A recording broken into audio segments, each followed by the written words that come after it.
Good morning, everybody. Danny and Wanda back from Pecan Grove. I was out here checking the GreenStalks out. Guys, I tell you what, I got a secret with these GreenStalks I done figured out. And I just want you to look at everything here. These things are, look at this. These things are doing fantastic. I done figured out these GreenStalks. Look at this one over here. This one is just Look at this one. Look at this one. That one's got to come off. Oh, it's got a stink bug on it. That's why we come out here every morning. Because you're going to get them early in the mornings. Look at that. Perfect berry, ain't it? It's perfect, but let me show you something else. Let me see if I can... It's right there. Oh, look right here. Look at that. Oh, my goodness. And we had strawberries, a couple of days ago I picked Okay, I'm not through here yet. Look back in here. Look at that. Oh, my goodness. Tell me we can't grow a strawberry in a GreenStalk. That one's not quite ready. And we take the bad leaves off. Oh, yeah, we always take the bad leaves off. All right, you want to tell them your secret? Or you ain't through yet? I ain't through yet. Oh my goodness. That is beautiful. Look at that. Look at these. And healthy leaves. We get comments all the time from people going, I don't know why y'all growing them things. You can't grow nothing in them GreenStalks. And I beg to differ with you because I know the secret to it. And look at here. We've got new little old babies starting to come on here. There. Look at the little babies starting to pop out. They're going to have to be taken off and put somewhere else. Yeah, we're going to take them off, but look at this right here. Look at this. You can't beat that right there. That is just, that's just beautiful. Yeah, we get one now before break. We get one before break this morning. And you know what? No bug signs. Oh my goodness. It's cool out here this morning. It's 52 degrees. These things like they're in a refrigerator. Nice. That's nice. Okay, guys. What I have figured out with the GreenStalks is I have a secret sitting right over here on the other side of the high tunnel. I've done this twice already, and it's amazing what it's doing. I'm actually using it in other places in the high tunnel too. We're going to talk about that in a minute. But let's take a walk over to the other side of the high tunnel here, and I'm going to show you what I'm doing. Well, here we are right here. We're at the worm factory. What I'm doing, I come out here twice a week now, and I open up. You see this stuff right here? That right there? That's called liquid gold right there. That's worm casting tea. To me, I have found this year, this sitting right here in this high tunnel. Everybody kept telling me, oh, it's going to get too hot. It's not getting too hot. Not yet. It's not yet, it hasn't. Probably down right in here is where they're at. This is two new supers. I call them supers because I used to raise honeybees. That's right. You just put those two on top. I just put these two new ones up here. These down here is where the worms are at. And believe me, they are there. But I've been taking this worm casting tea, and I've been going over, pouring it in the tops of the GreenStalks, and then I take the water hose and I water them in, and I've been leaving them there. Now, let's go back here and look at this one here. I hadn't put one in this one back here in a couple of days, but let's look at the other GreenStalk. Okay, look at this GreenStalk. I mean, look at this. And I just come up here and I just pour it in. There's a little hole right in the middle of that thing, and I try to sit there and pour that right down through that little old bitty hole. Now, some of it escapes out into the top up here. But the water goes through and spreads it. Yeah. And then I'll come back in just a little while. I'll let it sit there for a few minutes. I'll come back in just a little while and take that water wand, and I'll wet this thing down and let it water this whole thing with 1 pint of worm casting tea. And you do that, what, once a week? Once a week, yeah. Sometimes twice a week. It depends on how much worm casting I have. If I've got a lot of worm casting tea, then I'll do it twice a week. But if I run short, I just do it once a week. And I'm telling you. So the secret to these things is keeping a lot of good liquid fertilizer to it. Liquid fertilizer, like the worm casting tea. Now this is totally organic right here. There's nothing. Now I'm gonna tell you, Chris and I put this one together. Out here behind the shop, we had all the mineral tubs that came from Deep South Homestead, and they'd been sitting out there. And guys, they had dried out. They were hard as a rock. And Chris and me looked at it, and I said, Chris, I don't even know if this dirt's even feasible to use anymore, this soil. Because it was hard as a rock. We had to take a shovel, sit there and chop it all up. And we kept mixing water in with it with a 5-gallon bucket. And we would take and put it in these things and put it up here. And look at here. So old soil, just because it's old, doesn't mean that it still can't be used, because we used it in here. We were running out of soil because I didn't have any here at the time, and I wanted to get this thing full, so we just put all that old soil in there and revitalize it with worm casting tea, just 1 pint a week, sometimes 2 pints, and it's working. And behind it here, we have a couple of pepper plants here. Now this one over here was the Fudia jalapeno right here. The one we had left over, remember I took one out of the pots. If you watch this, there were 2 of them outside, and it got down to 8 degrees. And I ran out here, and I'm like, oh my Lord, I left my peppers out here. So I grabbed them out of the pots, brought them in here, and stuck them in the high tunnel. I really figured they had frozen and died, to be honest with you. Well, look at here. That thing has come back out, guys. And Wanda and I have been pecking peppers off of it already. Couple of days ago, 4 or 5 we got big peppers. Big peppers the other day. Now I did come back. The one that was here, the sweet banana pepper that was here, did die. It did not make it. So when we was in town, I picked up a couple of more here. These are sweet banana peppers, and this one's done growed up here this tall. This one back here I got a stake because it's done fell over back here. And it's blooming, but it's done fell over. You gotta get it. I got to get it staked up. You got to take all this off. Yep, all the jute's got to come off. This bed will be ready to plant in. Well, I need to amend it a little bit. We got to do a little bit of amending before we can plant in it. But guys, I want you to look at something right here. Look at these primo tomato plants. Now I put 4 in this bed. And 4 in this bed over here. Now these are the kitty, we call them the kitty, VEGO beds made for children. I originally came in here and I took my little shovel and I dug in between the 2 tomato plants right here.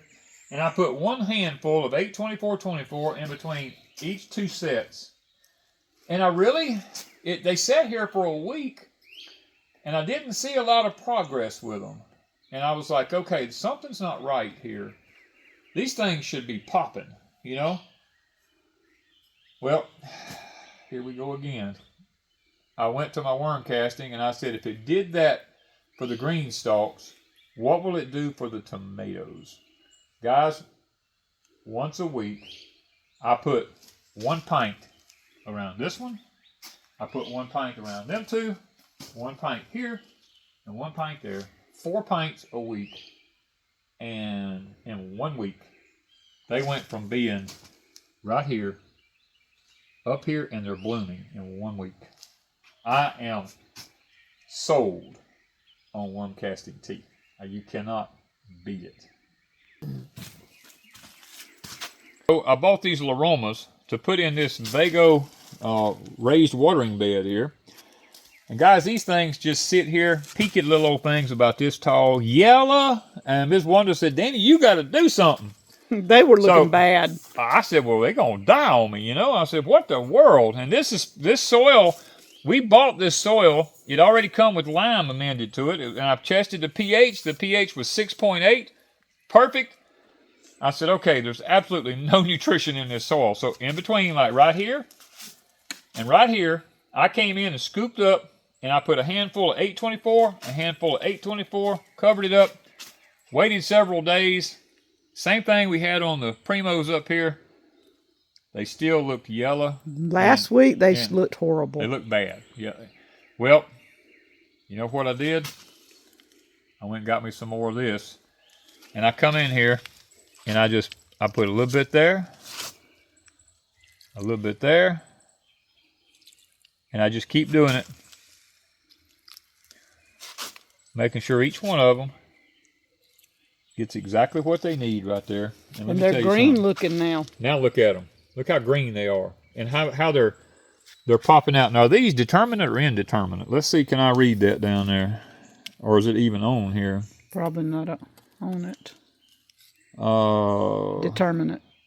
Isn't that what it says right here? Right here. Full, a vine type. Now, that is a cliche. Vine type determinate. It's a vine type determinate. Okay. Are they going to vine or are they going to be a bush? Which is it going to be? You know, I mean, it's the aromas. I've never grown them before. We was in a hardware store, or not just say a feed store, and I saw them there, and I told Wanda, I said, we got this new tomato bed here. I call it tomato bed. You can plant anything in it. I told her, I said, let's grab a 3-pack, and let's just stick some tomato plants in it and see. Because we didn't really plant a lot of tomatoes this year because we got so many still canned. We didn't see any need in it. And I'm sitting here looking at how they're branching out. They're branching out like crazy. They're doing great this week. Last week I would have told you they was going to die. Yeah, last week I would have said the same thing. I'd have said, well, we just wasted our money on them. But, hey. Y'all, Mother's Day's coming up. That's it. These VEGO beds, whether you get the original or you get the self-watering. Or whether you get the, the kids' beds. The kids' ones. The elevated beds we showed. The trellises. Yeah. They have this type of trellis and they have this type of trellis. We are hooked on our VEGO beds. We have them everywhere. If I had known this 20 years ago, if they'd have been in business 20 years ago, I guess they may have been, I don't know. But, no, they're only about 8 or 10 years old. You know, I could kick myself in the seat of the pants. But when you don't know, you don't know. You know what I mean? I've put up these old wooden beds everywhere. 2 years later, tear them down and go again. Tear them down and redo them and go again and put them up, tear them down. And I think about all the time I've spent wasted building those beds. And I put these up. And not only are they nice, aesthetically pleasing to look at, they're very functional. I can sit on my little chair. They're the perfect height to work in. These are the 17-inch in here. Yeah. I'm just... And we've got the trellis with the grapes, too. That's an arch trellis. It's a third type of trellis. And, y'all, Mother's Day is this weekend. Y'all surprise Mother. At least order 1 or 2 and give her a card that says, hey, look, VEGO is on the way. I'm telling you, you can't beat... I mean, let's look here. Look at the Danny corn. These came up... We put some corn cobs down in every one of our beds here, left over from the Danny corn last year. And evidently there was a seed or 2 left on one of them there. And this stalk come up and Wanda said, don't you pull that stalk up. I won't let him. He's got 3 Danny corns in here. And I told her, I said, Wanda, it's never going to really do nothing. But look at here. It's done come up. It's fixing to tossle right there. The tassels are there. I already see the little ears right here. Yeah. And right here. I already see them there's one right here. That's 3 then. Yeah. And it's already it's putting its brace roots on. Oh, I hadn't even noticed the brace roots. Look at the brace roots. And they're even coming out up here even. Wow. I mean, isn't that amazing? And this one will probably be not far behind it in tasseling. Yeah. Now. And you got one in the back here. Yep. One right here. Come up. We had the English peas in these beds here. I wouldn't let him get rid of our corn. She wouldn't let me pull them up. But we have learned our compost from the woods out there had pecans in it from a pecan tree out there, and we didn't know it. And we brought the compost up here, and I guess the squirrels had buried the pecans in the compost pile. So we're finding little pecan trees. We got a little pecan orchard started in our VEGO beds here. You got to dig that one up and put it in a... Well, there's one there, too. There's one here. I'm too old to be planting little pecan trees because, I mean, it takes 10 to 20 years for them things to But we may bless somebody with some. I have no clue. We have friends that like them, so we'll send them to other people. I'm beyond that. I have to have a big tree now. I have to go spend the money and buy a big tree. So, well, guys, we've kind of come, you know, sometimes you have to make executive decisions. And we're at that point now. We planted the onions that we got from Hoss Tool here in the VEGO beds in the high tunnels. And, well, it just didn't work out trying to do them organically. They just don't grow good. So the executive decisions we've made is we're going to just go ahead and come on in here. And we're going to go ahead and take these out. Now, they're small, you know, like this here. But Wanda and I talked about it.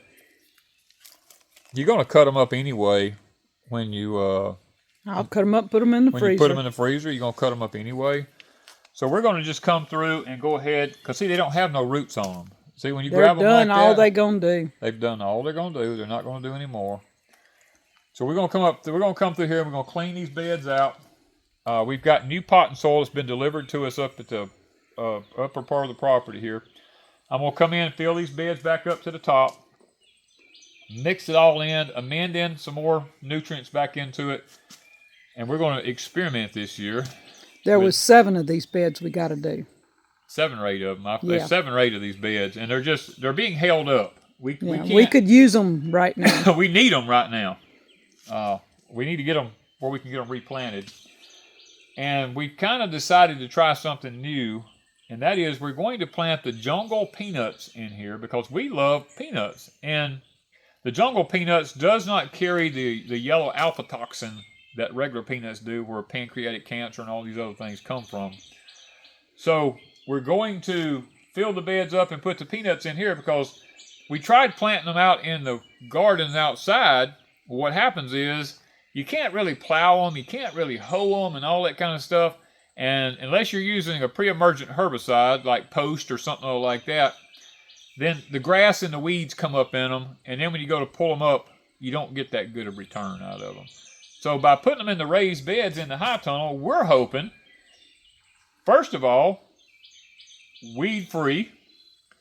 Secondly, we don't have to worry about the deer eating the tops off of them. Or if they happen to be a fox, because foxes love to dig them up and eat them. We don't have to worry about any of that kind of stuff happening. And hopefully there won't be any wood lice like they are in the ground out there to get in them. And hopefully we can keep the fire ants out of them and all that kind of stuff. And growing them in the high tunnel, I believe, might be our best option yet for raising our jungle peanuts. Now, how many are we going to get in here? I don't know, because a peanut covers like this big of an area. So you're talking about 1, maybe 4 or 5, 2, 3, 4. Let's just say 5. 5 in a bed like this, 5 peanut plants. And that doesn't yield very many peanuts, even if on a good day. On a good day, you're not going to get a lot, but for the beds to just sit here vacant all summer, it's just not worth it. We might as well get something out of it. Now, I was going to plant one 300-foot row in the big garden up here. And depending on how many seeds I have left over once we do this, I still might plant a piece of a row up there. Once the sweet corn comes out. Once we get sweet corn out, or once we get the Irish potatoes come out, or something like that, I might go back up there and plant a few more. Just because, you know. And we need something in the high tunnel that can handle the summer heat. Yes, that's another thing, is the heat in here. And peanuts love warm weather. We dug up 4 plants here the other day when we harvested all the English peas that was on here. And it gave us enough that we was able to eat, 3 or 4 meals? At least a couple of meals in English peas and potatoes. Yeah, I mean, we both ate all of them. So we left the rest of the potatoes here because I was trying to see, is it worth it to put Irish potatoes in the raised beds? Because my thinking is this. This winter, I'm thinking about, I may use 2 or 3 beds for our cauliflower because we just love cauliflower and broccoli. Use 2 or 3 beds for that. And then the rest of them in here, because we're not doing onions no more, that's a given. The rest of them in here, go ahead and plant Irish potatoes in all of them in here. And we can leave the sides down on it in the wintertime so they don't freeze. And hopefully, we'll be able to grow our Irish potatoes in here in the winter time. And then when spring comes, we won't have to do so many in the field because we'll already have some. Now, here is the other Fudia jalapeno that I had. This is where I cut it off because remember I told you the freeze. Now, it did freeze up here at the top. I hadn't clipped this out yet because this is dead. And it all sprouted back out from the bottom down here. Now, this one has not bore any peppers yet, but it is blooming. Now, I did go and I did put a sweet pepper right here, a sweet banana pepper right here. We've got the giant Marconis. Now, we used to grow Marconis all the time, and we just kind of like slapped ourselves in the face and go, why did we quit, you know? So, they done fantastic. So, we got the giant Marconi here, the giant Marconi here. And then we have the, these are called lunchbox orange peppers here. And they are loading up. They're getting to be several on them. Now, this one don't quite have as many, but it's... and you got sweet potatoes got to come out. Yeah, them things, blasted jokers, just keep popping up everywhere. You can't get rid of them. I see one over yonder in that one. He's got to get them out. The celery's going to get cut. Yeah, we got to cut the celery out of here. I've been able to bless a lot of people with celery. Yeah, when we find people who like the celery, we just come out here and cut it off and let them have it. But now, here is something that is a curse in the South. I mean, it's not a curse. But it is this right here. This stuff right here. Now this is sorrel. Now it's very nutritious. Don't get me wrong. I'm not saying it's not a bad weed. But it's in this soil everywhere. But it's very invasive. And you see how deep I went? Did you get the root? I got it. I think I got it. You left one piece in there, though. You got it? Look at that. That thing has hundreds. Let me get over here. That thing has hundreds of little seeds on it that break off. Like, look at this one right here. Here's one of them right here. Each one of them will break off and make a leaf on it. So when you go to pull them up, if you don't pull all of it, like that right there, it might come back up. And I'd usually, now it's very nutritious. It's extremely high in vitamin C and stuff like that. And if we had to have it, the rabbits would eat it. I mean, the rabbits will eat it. I'd take it to the rabbits. You got two I've more. actually got 2 more of them there. Just take them to the rabbits. Yeah, this will be good rabbit food for them. Now I'm gonna get rid of the base of it. What I'm gonna do is twist the base off, and I usually throw it outside. I don't mind if it comes up out there. Okay, we have. This is pitiful, but we went around to all the beds and pulled up all the onions. And guys, I mean, I want you to look at this. These were the red ones. A lot of them ain't no bigger than they were the day I planted them. You know, look at that. And these things had lots of nitrogen added to them. Lime, I mean, look at that. That's just pitiful. But now look at the... So you can't say it was the wrong nutrition. These are my multiplying onions. Multiplying onions doing fine. And they've all gone to seed and everything. Yeah. And I took out and took out and took out from these. So multiplying onions are doing fantastic. It's the bulbing onions. Now here was the Vidoras right here.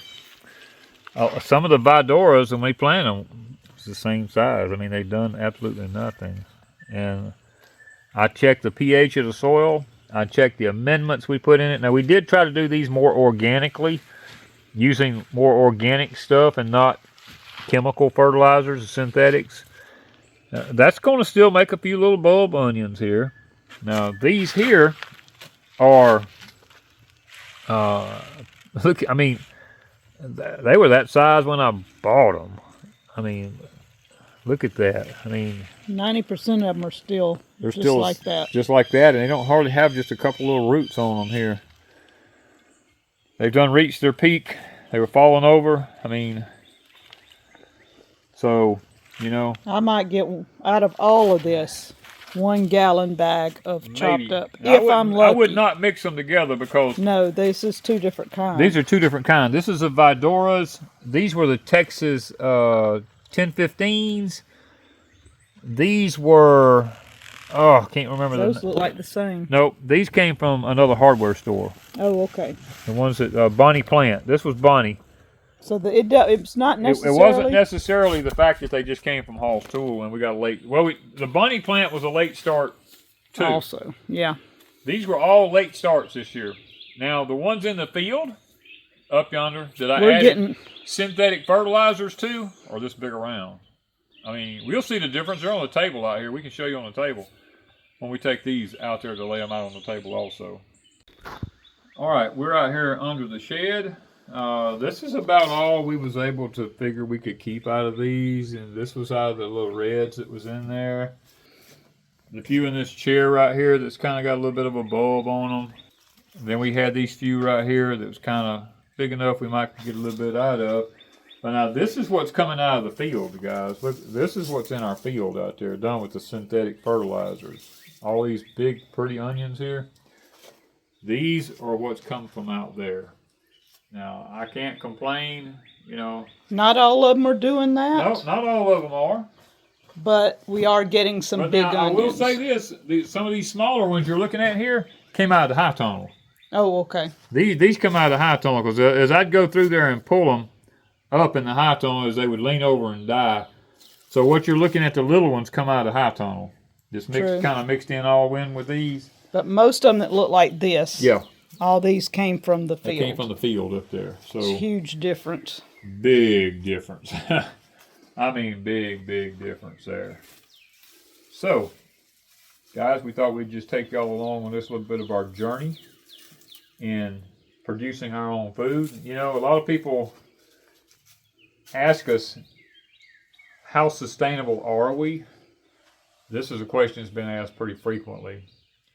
We are not 100%. I don't think it's possible to be 100% because even our ancestors, they went to what was called the general store, and you would get things like sugar, flour, coffee, things to that nature.